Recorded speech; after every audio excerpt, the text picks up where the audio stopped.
ये कहा कि हमारे नेतृत्व ने साफ कर दिया है कि अब नीतीश कुमार के साथ कोई समझौता नहीं होगा। लेकिन मेरा सवाल सिर्फ यह है कि नीतीश कुमार ने जो प्रण एक बार फिर लिया और उस प्रण पर कितना भरोसा किया जा सकता है? क्या नीतीश कुमार ये जो बोल रहे हैं वाकई ये आखिरी शब्द है? ये मान लिया जाए कि एकदम आखिरी वाक्य है कि बिल्कुल नहीं जाएंगे? अभिषेक जी, आप पृष्ठभूमि देखें, भाजपा की कार्य समिति है, उनकी अपने एजेंडा की कमी है क्या? ऐसे रेजोल्यूशन पास करते हैं कि हम नीतीश जी के साथ नहीं जाएंगे। अरे आपके यहाँ कोई दरखास्त दिया है, कोई अप्लाई किया है? अपने मन से एक संदर्भहीन बयान दे करके आप क्या प्रूव करना चाहते हैं?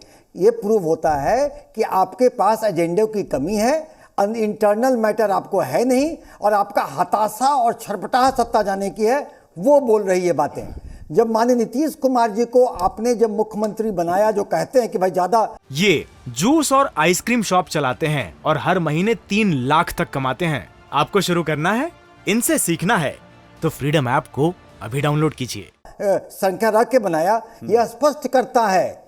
क्योंकि आप ये याद करें कि आप जब एनडीए चुनाव लड़ी थी तो माननीय नीतीश कुमार जी के चेहरे पर चुनाव लड़ी थी, तो आपकी सत्ता में सरकार जो आई, आपके जो एमएलए जीते वो माननीय नीतीश कुमार जी के चेहरे पर वोट मिले थे। और यह स्पष्ट था कि आपके पार्टी में मुख्यमंत्री के लायक कोई चेहरा नहीं था, इसलिए आपने माननीय नीतीश कुमार जी को बनाया। ठीक है डॉक्टर, वो उनसे मैं पूछ लेता हूं, मैं उनसे भी पूछ लूंगा। लेकिन डॉक्टर सुनील वो मैं उनसे पूछूंगा। लेकिन जरा एक बात बताइए ना, ये जो बार बार ये पूरा ढिढोरा पीटा जा रहा है और कहा जा रहा है, अभी मैंने देखा कि कांग्रेस भी कह रही थी आपके समर्थन में कि नीतीश कुमार ने बीजेपी को छोड़ा है। बीजेपी ने थोड़ा ही ना छोड़ा है, नीतीश कुमार छोड़कर गए हैं, क्या दिक्कत है?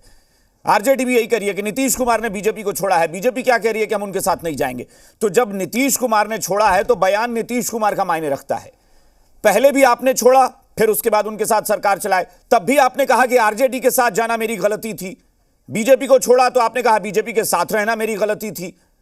तो बयान तो नीतीश कुमार का कोट किया जाएगा कि बार बार गलती ही करते रहेंगे, या वाकई कभी बोलेंगे कि नहीं है आखिरी बार मैंने सही कर दिया? अभिषेक जी, आप इस तरह से नहीं देखें, इससे भ्रम पैदा होता है। भ्रम क्या पैदा होता है? अब अभी आपने कहा बीजेपी के प्रवक्ता भी, बीजेपी के नेता और प्रवक्ता भी तो यही कह रहे हैं कि हमने अपने कार्यकर्ताओं का भ्रम दूर किया, ये कह के कि नीतीश कुमार के साथ गठबंधन नहीं, हम अकेले चुनाव लड़ेंगे। नहीं, आपने महागठबंधन से अलग होने की जो याद दिलाई, देखिए ये इशू बेस्ड बात थी। भाजपा के जो केंद्रीय तोते हैं, एजेंसियां हैं, वो आप देखेंगे सीबीआई और इनकम टैक्स, उसने रेड करके तरह तरह की बातें करके एक भ्रम फैलाया और भ्रष्टाचार का नैरेटिव क्रिएट किया। कैसी बात कर रहे हैं भ्रम फैलाया? डॉक्टर सुनील कैसी बात कर रहे हैं? जब कुछ तथ्य कैसी बात कर रहे हैं? देखिए मैं फिर कह रहा हूं कि अगर पार्टी के कोई बड़बोले नेता बोलते 1 मिनट के लिए मैं मान लेता। मैं आपसे ये उम्मीद नहीं कर रहा हूं, फिर भी मैं नीतीश कुमार अब सब सीएम बोल रहे हैं तो फिर आप भी बोलेंगे। कैसे भ्रम फैलाया? आप आरजेडी को खुश करने के लिए मुड़कर कह रहे हैं कि तेजस्वी यादव के पिताजी को फंसा दिया। कल तक आप उनका कैदी नंबर ये करके बयां करते थे, भूल गए वो दिन? मजाक बना दिया आप लोगों ने। अभिषेक जी आप बताएं, मतलब आप चले गए लालू प्रसाद यादव को जो सजा हुई, आप उस पर भी मरहम लगा रहे हैं तेजस्वी यादव को खुश करने के लिए। नहीं अभिषेक जी, आप ये बताएं, जितनी सारी बातें आईआरसीटीसी में, जितने सारे रेड हुए, जो सारी चीजें हुई, इतने वर्ष बीत गए। आप अगर रेड का टाइमिंग देखें तो वो भी पॉलिटिकल है। और आप देख लें कि इनकम टैक्स, सीबीआई का किस तरह से राजनीतिक प्रतिद्वंदियों पर दुरुपयोग होता आया है। डॉक्टर सुनील, देखिए आप अपनी पार्टी को डिफेंड करेंगे, बीजेपी अपने आप को डिफेंड करेगी, आप अपने आप को डिफेंड करेंगे, वो अपने आप को डिफेंड करेंगे। मैं प्रवक्ता के तौर पर सबकी सच्चाई तो देख रहा हूं ना। जब बीजेपी भी सरकार में थी और आप घोटालों को लेकर सवाल उठाते थे, उस पर नीतीश कुमार भी कहते थे कि जांच में समय लगता है, जांच प्रक्रिया में टाइम लगता है। सृजन घोटाले को लेकर नीतीश कुमार का यह बयान आता था। आज टाइम लग रहा है तो आपको लग रहा है कि वो जबरदस्ती फंसा रहे हैं लालू यादव को। संजय टाइगर जी, ये पहले तो इसका जवाब दीजिए डॉक्टर सुनील, या बाकी लोग कह रहे हैं महागठबंधन के कि बीजेपी के पास कोई एजेंडा नहीं है, कोई नीति नहीं है, इसलिए बार बार वो ये दुहाई दे रही हैं कि हम नहीं जाएंगे जेडीयू के साथ। ये ऐलान क्यों करना पड़ा?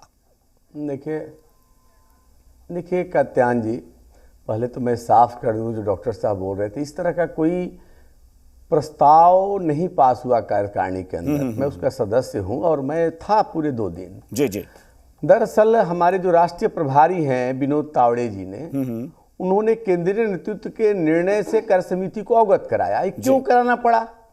हम तो जब गठबंधन दोबारा नीतीश जी ने तोड़ा, तभी से हमारे वरिष्ठ नेताओं ने, सुशील मोदी जी ने, पार्टी के अधिकृत प्रवक्ताओं ने, अध्यक्ष जी ने, कई सब लोगों ने कहा कि अब नीतीश जी के साथ जाने का सवाल नहीं। मैंने अधिकृत रूप से कई बार कहा कि अब नीतीश कुमार से हाथ मिलाना तो दूर, उनको चिमटे से छूना भी बीजेपी मंजूर नहीं करेगी।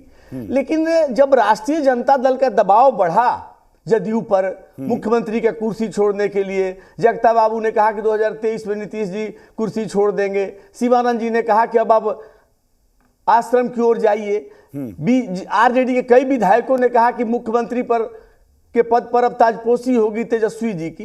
ये जो दबाव बढ़ने लगा, उस दबाव से निकलने के लिए जदयू ने एक भ्रामक प्रचार फैलाया कि हम पुनः बीजेपी के साथ जाने वाले हैं।